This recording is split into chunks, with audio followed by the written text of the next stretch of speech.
Welcome to the 3 Show, everybody. Vinny Paracelli with you here for the final regular season edition of the show. 23 of the 24 playoff spots have been claimed. We'll break down the playoff picture later on in the program.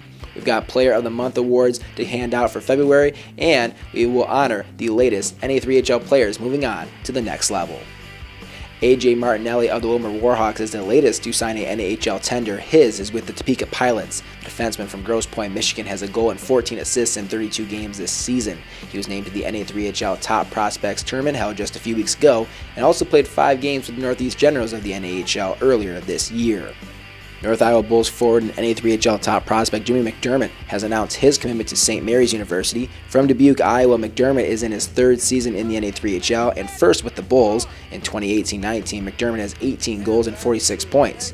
In 127 career games, he has 48 goals and 117 points. Matthew Monreal of the St. Louis Junior Blues plans to play his college hockey at Southern New Hampshire University. The second-year forward has enjoyed his time in St. Louis, registering 27 goals and 59 points in 40 games this year. For his career, he has 106 points in 87 games with the Junior Blues.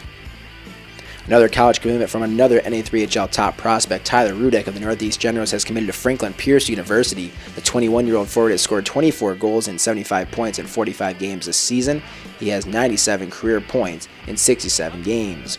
Rudek tallied a pair of points during the 3 games of top prospects a few weeks ago. Binghamton goaltender Thomas Sullivan will be playing college hockey at Stony Brook University. In his final year of junior hockey, Sullivan is 12-3 in 18 games this season, posting a .210 goals against average and a .934 save percentage. The save percentage ranks tied for 4th in the NA3HL. How about we get to our players of the month for February? The Bauer forward of the month is Valery Rykov of the LA Nordiques. In just 7 games, the Russian forward scored 14 goals and logged 24 points. He nearly doubled his point total as he now has 50 points on the season. The Bauer defenseman of the month is Dylan Dinzik of the Skyline Kings. In 8 games, Dinzik scored 4 goals and had 15 points.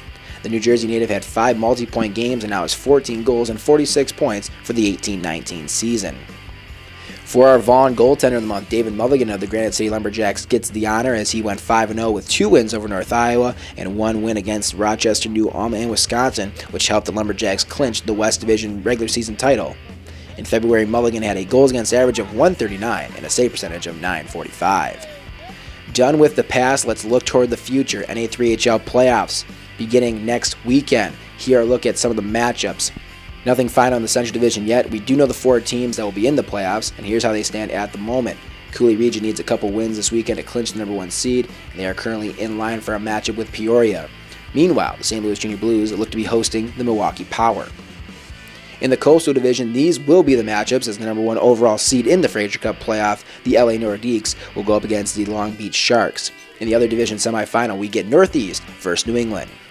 In the Frontier Division, Bozeman and Missoula are locked into the 3 and 4 seeds respectively. Helena needs a win or a Great Falls loss to secure home ice throughout the playoffs. To the Northeast, not much drama here as we've had this figured out for a while. It will be Binghamton taking on Niagara Falls and Oswego hosting the Skylands Kings. In the South Division, it will be a battle in the Lone Star State as Texas and Mid-Cities will meet in the division semifinals. Louisiana will take on the Atlanta Capitals in their semifinal. Finally, in the West Division, Granite City will take on Alexandria or New Ulm. The Blizzard currently lead the Steel by 2 points with 2 games to play.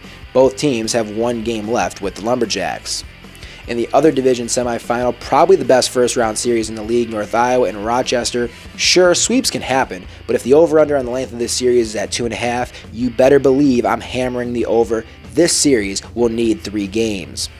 Coming up in the final weekend of the regular season, a crucial matchup and playoff test between Cooley Region and Rochester. As we mentioned earlier, the Chill have the number 1 seed on the line, while the Grizzlies are looking for home ice advantage in their upcoming series with North Iowa.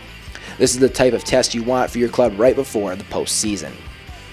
Then the final playoff spot is on the line in the West, and the Steel have to beat the top-seeded Lumberjacks to keep their playoff dreams alive. A loss in regulation would eliminate them automatically. Then in Wilmer, the Alexandria Blizzard control their own destiny as they need just 1 win to clinch a playoff spot. They can get it done against the Wilmer Warhawks on Friday night.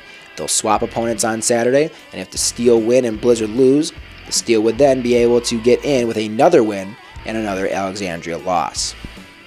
Another player to watch this weekend is Misha Katnoff for Missoula. He still needs just 2 goals to set the NA3HL single-season record for goals and 1 point to become the NA3HL's all-time points leader. He'll have 2 chances against Yellowstone at home to break those records.